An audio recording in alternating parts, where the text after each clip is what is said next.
नमस्कार दोस्तों, boss scam के एपिसोड 3 में आपका स्वागत है। अब जब हमला शुरू होता है तो कैसे होता है, अगर आपने आगे के एपिसोड नहीं देखे तो डिस्क्रिप्शन में लिंक दिया हुआ है, आप वो देख सकते हैं। सोचिए सुबह के 9:47 47 मिनट्स फाइनेंस डिपार्टमेंट अपनी रोज की तरह काम कर रहा है। इनवॉइस, पेमेंट और वेंडर के कॉल्स, सब कुछ सर्विसेज बिल्कुल नॉर्मल चल रही है। तभी एक ईमेल आता है। ईमेल का सब्जेक्ट होता है कि from CEO urgent payment required. Message में लिखा है, मैं अभी एक इम्पॉर्टेंट मीटिंग में हूँ, ये पेमेंट तुरंत रिलीज कर दो। मैं बाद में ऑफिस में आके आपको पूरी डिटेल अच्छे से समझा दूंगा, लेकिन अभी ये पेमेंट रिलीज कर दो।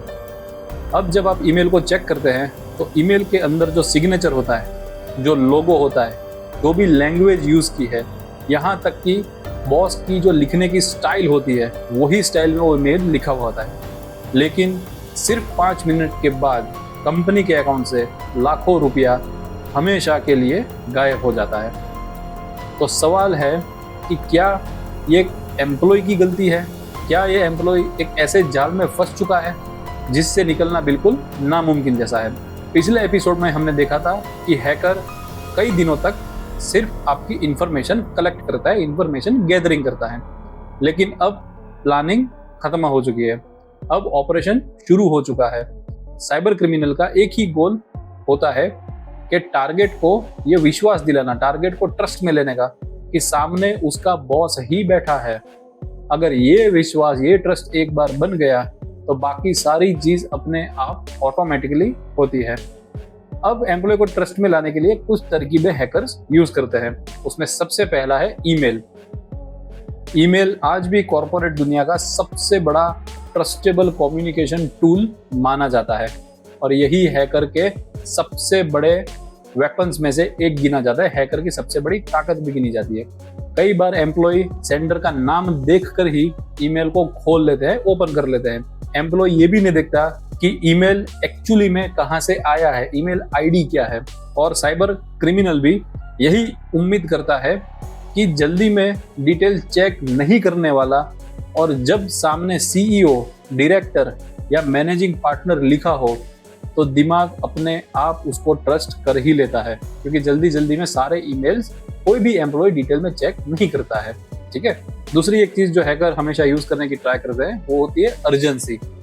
साइबर क्रिमिनल कभी भी साधारण भाषा नहीं लिखते हैं, ये वही लिखते हैं जो आपके लिए क्विक डिसीजन लेने का काम करती है, जैसे कि urgent, immediate, top priority, don't delay, I am in meeting, need this thing in 10 minutes. ये सारी भाषाएं लिखी जाती है हैकर के द्वारा। क्यों? क्योंकि जब इंसान प्रेशर में होता है, खास करके पर्टिकुलर एम्प्लॉय की बात अगर हम करें, तो वो जो पर्टिकुलर एम्प्लॉय है वो सोचना बंद कर देता है जब भी वो प्रेशर में होता है। और यही साइकोलॉजिकल मैनिपुलेशन की शुरुआत होती है, जो आपका मानव व्यवहार के ऊपर अटैक किया जाता है। तीसरी भी एक तरकीब है जो हैकर्स अक्सर यूज करते हैं, वो होता है व्हाट्सएप। आप सब यूज करते हो, सिक्योरिटी से यूज करें। व्हाट्सएप आज भी कई कंपनियों में ऑफिशियल कम्युनिकेशन के हिसाब से माना जाता है। काफी सारी कंपनियों में व्हाट्सएप को एक ऑफिशियल चैट या ऑफिशियल मीटिंग के लिए यूज किया जाने वाला सबसे बड़ा ऐप है। इसी का फायदा साइबर क्रिमिनल उठाता है। कल्पना कीजिए, आपके फोन पर एक नया नंबर आता है, डिस्प्ले पिक्चर आपके बॉस की लगी हुई है, नाम आपके बॉस का ही है, मैसेज में लिखा होता है, मेरा फोन खराब हो गया है, ये मेरा दूसरा नंबर है, अभी एक जरूरी पेमेंट करना है। पहली नजर में, फर्स्ट टाइम, कुछ भी चीज आपको गलत नहीं दिखेगी, क्योंकि हमारा दिमाग फोटो देखकर, विजुअल देखकर हमारा दिमाग डिसीजन लेता है और वही चीज एम्प्लॉय पहचान लेता है। लेकिन डिस्प्ले पिक्चर पहचान का एक फिक्स फाइनल प्रमाण नहीं होता है। कोई भी कुछ सेकंड के अंदर किसी की भी प्रोफाइल पिक्चर का पता नहीं लगा पाते हो। तीसरी एक चीज जो हैकर अक्सर यूज करते हैं वो होता है वॉइस। एआई का जमाना है, वॉइस क्लोनिंग बहुत आसान हो चुकी है। कुछ सालों पहले तक अगर कोई कहता कि हैकर आपके बॉस की आवाज में बात कर सकते हैं तो शायद कोई विश्वास नहीं करता था, कोई ट्रस्ट नहीं करता था और उल्टा मजाक उड़ाते थे, ये कैसा मजाक कर रहे हो, बॉस की आवाज थोड़ी कोई निकाल सकता है। लेकिन एआई के जमाने में, आर्टिफिशियल इंटेलिजेंस के जमाने में ये चीज पॉसिबल है। आज कुछ सेकंड की ऑडियो रिकॉर्डिंग से किसी व्यक्ति जैसी आवाज तैयार की जा सकती है, रेडी की जा सकती है।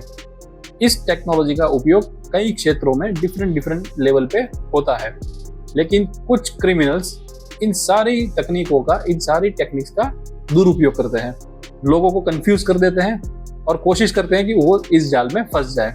कल्पना कीजिए, फोन बजता है और दूसरी तरफ आवाज आती है बिल्कुल आपके बॉस के जैसी, जो आपको वैसी ही आवाज सुनाई देती है जो आपके ऑफिस में आपके बॉस बोलते हैं, और उसी आवाज में बॉस आपको पेमेंट करने की अपील करता है जो आपको 100% सही लगती है और आप गलती करके बैठते हो। नेक्स्ट चीज होती है वीडियो। अब सोचिए, अगर सिर्फ आवाज नहीं बल्कि वीडियो कॉल भी हो जाए और स्क्रीन पर आपका बॉस दिखाई दे, तो वो तो विजुअल आपका बॉस का पूरा वीडियो इमेज है, उसको तो आप ट्रस्ट कर ही लोगे। यही वो जगह है जहां डीप फेक टेक्नोलॉजी का नाम सामने आता है।